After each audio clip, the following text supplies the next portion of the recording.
China is the world's biggest carbon polluter. About one-third of all greenhouse gases come from this one country.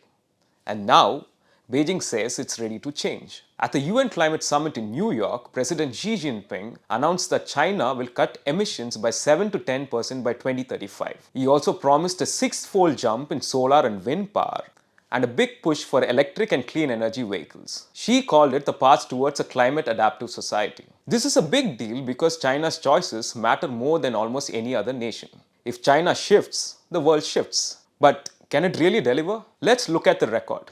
Over the past decade, China has been two things at once: the world's biggest coal burner and at the same time, the biggest builder of renewable energy. Last year alone, China installed more solar panels and wind turbines than the rest of the world combined. Some experts believe China's emissions may already be close to peaking. But the real test is what happens next. Will emissions fall sharply or just flatten out? China is also under huge pressure at home. Air pollution still kills about 2 million people every year. Smog in Beijing and other cities has been improving, but not fast enough. Xi has promised to end severe air pollution by 2025, which means pushing coal out of the system and moving faster on clean energy. At the summit, other leaders spoke too. Europe talked about cutting emissions by nearly 70%. Brazil's President Lula warned that no wall or army can stop the damage of climate change. But Xi had a clear message for critics like US President Donald Trump, who just a day earlier dismissed renewable energy.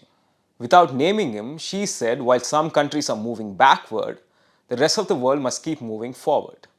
For smaller nations like the Marshall Islands, these pledges are a matter of survival. Rising seas are already destroying their schools and hospitals. Pakistan reminded the world of last year's deadly floods. Australia called this a decisive decade. But all eyes remain on China, because its path will decide much of the planet's future. Here's the big picture. The Paris Agreement was meant to keep global warming below 1.5 degrees. We're already at 1.3 and current policies push us towards 2.6. That means more floods, fires and storms. Before Paris, the world was heading for 4 degrees.